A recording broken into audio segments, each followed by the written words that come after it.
Okay, now in this lesson, they're asking us to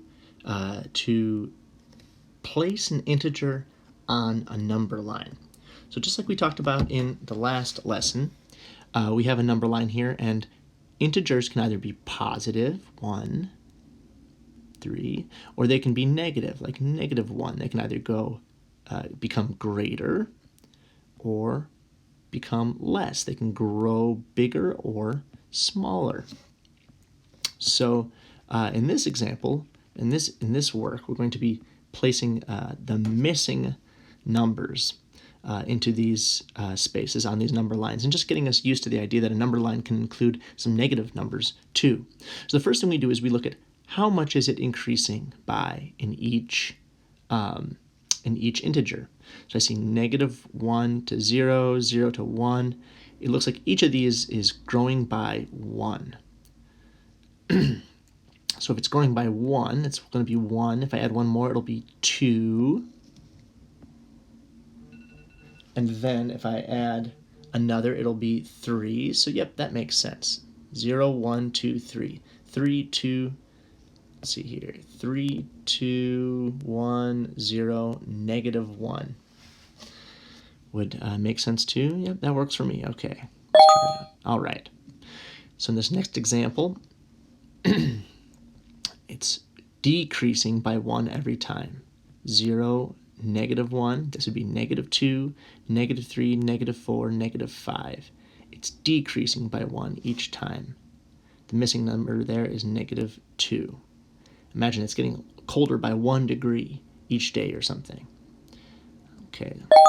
So what I'm really looking for here, though, is how much is it changing between each number? -7, 6, 5, 4, 3, 2, 1, 0.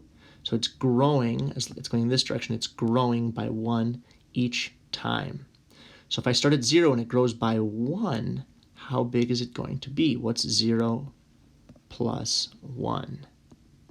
That's going to equal 1. So this next number is going to be 1 whole, positive 1. All right, looking at this next number line here, 2, 1, 0. Now notice how the numbers they look like they're getting bigger as I go this way on the number line. See how this is a 1, a 2, a 4, 5, 6. But remember, it's negative, and that means it's actually going below 0.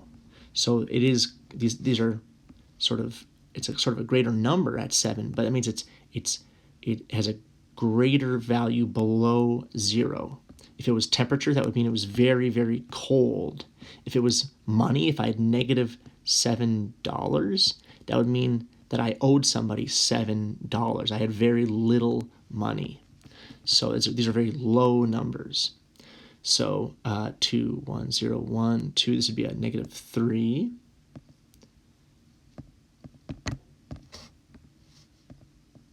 -3 would come in between -2 and -4. All right, here's a couple missing spaces. And again, I'm looking for the numbers that are next to each other, 5 and 4. What's the difference between 5 and 4? 5 minus 4 is 1. So the difference between each of these numbers is going to be 1. So if this is a 5 minus 1 is 4. 4 minus 1 is going to be 3. That'd be a positive 3 because we're still above 0. 3. Let's see here. This right here is a 2. That means this would be a 1. Next up, we've got this here's a 0. And next, if I start at 0 and I take away 1, I'm going to be at -1. Oops.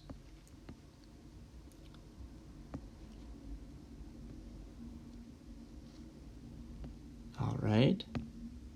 And this would be -1. So we're filling in these number lines so that all the numbers are the same distance between each other, 5, 4, 3, 2, 1, 0. And remember, it can include those negative numbers as well. So give this a try. Let me know if you have any questions about this, and get used to this idea of number lines that can include negative numbers. And I think the most helpful way to think about it is just to think about it like temperature. Temperature is the way that we're most familiar thinking about. This is a thermometer, and we're just most familiar with thermometers having negative numbers, like negative 30 degrees. In the winter, it gets really cold. It gets all the way down to negative 30 degrees, and a thermometer can go all the way up to positive. It could be 110 degrees out if it was super hot in the desert. So just kind of think about number lines like that, like these thermometers that can go above and below 0, and give this a little bit of practice, and let me know if you have any questions about it.